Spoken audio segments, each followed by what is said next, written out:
આ વર્ષે દિવાળીમાં ખાલી 2 કલાક જ ફટાકડા ફોડી શકાશે. આ ગાઈડલાઈન રાજ્ય સરકારે આપી. એના પર ઘણા બધા લોકો ઘણું બધું બોલ્યા, પણ ગયા વર્ષે દિવાળીમાં 1000થી વધારે આગજનીના બનાવ બન્યા હતા. જે ઇમરજન્સી કેસોની સંખ્યામાં વધારો થયો, 20,000થી વધારે કેસ ખાલી દિવાળીમાં નોંધાયા હતા. 18% વધારો અકસ્માત, આગ દાઝવાના કિસ્સામાં બન્યો હતો.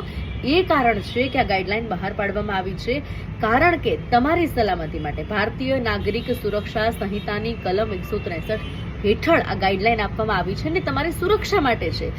સરકારનો કહેવાનો અર્થ એ નથી કે તમારે તહેવારો નથી ઉજવવાના, પણ વાતને સમજો. આ સલામતી માટેની વાત છે, કારણ કે મેં મારી નજરે કિસ્સા જોયા છે. રાત્રે 12-1 વાગ્યા પછી મિત્રો સાથે એકલા બહાર ફરતા યુવાનો ફટાકડાઓ હાથમાં ફોડીને રસ્તા પર ફેંકતા હોય.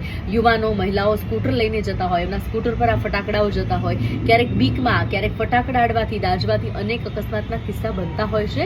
આ બધું ન થાય એ સલામતી માટેની આ ગાઈડલાઈન છે. કરીએ પણ ગાઈડલાઈનનો અર્થ એ છે, વાતને અહીંયા સમજો તમે, કે ગ્રીન ક્રેકર, સુપ્રીમ કોર્ટના માન્યતા પ્રાપ્ત જે ગ્રીન ક્રેકર છે, જે ઓછું એમિશન ઉત્પન્ન કરતા જે ફટાકડા છે એ ફોડવાના છે. પ્રતિબંધ ભારે ઘોંઘાટવાળા ફટાકડાઓ પર છે, વધારે પ્રદૂષણ કરતા ફટાકડાઓ પર છે.